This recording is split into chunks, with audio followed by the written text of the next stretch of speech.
ఒకవైపు వేసవి సెలవులు, మరోవైపు తీరంలోనే యుద్ధ నౌకలు. విశాఖ తీరంలో చాలా సందడిగా మారిన పరిస్థితి ఉంది. సహజంగా యుద్ధ నౌకలను దూరంగా చూసే పరిస్థితి ఉంటుంది. అలాగే ప్రత్యేకంగా నేవీ డే సందర్భంగా చాలామంది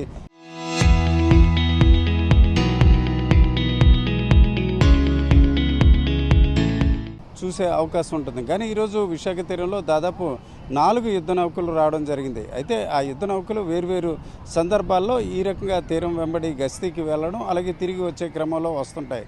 కానీ ఈరోజు శనివారం సాయంత్రం ఎక్కువగా జన సమర్థం ఉన్న సమయంలో, అంటే దాదాపుగా 5 నుంచి 6 గంటల సమయంలో యుద్ధ నౌకలు ఆర్కే బీచ్ పరిసర ప్రాంతాల్లో కనిపించడంతో చాలామంది ఆసక్తిగా చూసిన పరిస్థితి. అయితే గతంలో కూడా ఈ రకంగా యుద్ధ నౌకలు వచ్చినప్పటికీ ఇటీవల చూసుకుంటే ఒకవైపు ఇరాన్, ఇజ్రాయెల్, యుఎస్ యుద్ధ నేపథ్యాన చాలా వరకు యుద్ధానికి సంబంధించిన అంశాలపై ప్రజలకు కొంత ఆసక్తి ఉంటుంది.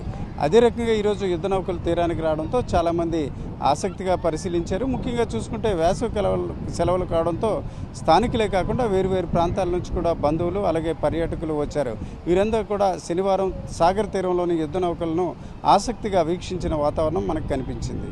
కెమెరా పర్సన్ తిరుపతితో రామచంద్రరావు, ఆర్టీవీ, విశాఖపట్నం. నా పేరు పునీత అండి.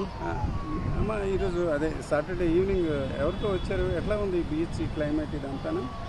మేము మా అత్తయ్య, మా హస్బెండ్, మా పాపతో వచ్చామండి. అంటే మా పాపకి లాస్ట్ వీక్ కూడా వచ్చాం ఇక్కడికి. హార్స్ అంటే చాలా ఇష్టం అని అందుకని చెప్పి మళ్ళీ వచ్చాం అనమాట. హార్స్ అంటేను. అయితే ఈ మధ్యకాలంలో విశాఖపట్నం చాలా బాగా డెవలప్ అయిందండి. ఇంతకుముందు ఈ యాక్టివిటీస్ ఏమి ఉండేవి కాదు.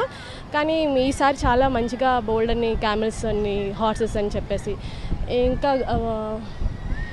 ఇంకా ఈ చుట్టుపక్కల కూడా చాలా బాగా డెవలప్ అది చేశారు అనమాట.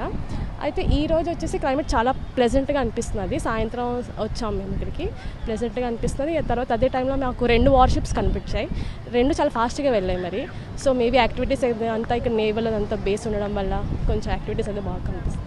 ఓకే, ప్రతి ఏరియాలో చాలా ఏరియాలో బీచ్ ఉంటుంది.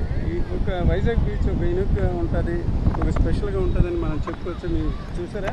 మీ పైనుంచి ఒక ఫ్లైట్ కూడా, అంటే వార్షిప్లు అన్ని చోట్ల కనిపించు. వైజాగ్ బీచ్కి ఇట్లాగా ఈ సమ్మర్లో టూర్ చేయడానికి బాగుంటుందని మీరు అనుకుంటున్నారా? అవునండి, డెఫినెట్గా Vizag is the best place. Actually మాది ఇక్కడే మేము పుట్టి పెరిగాము అనమాట. కానీ ఈ మధ్యకాలంలో చాలా బాగా డెవలప్ అయింది అనిపించింది సార్. థ్యాంక్స్ అండి.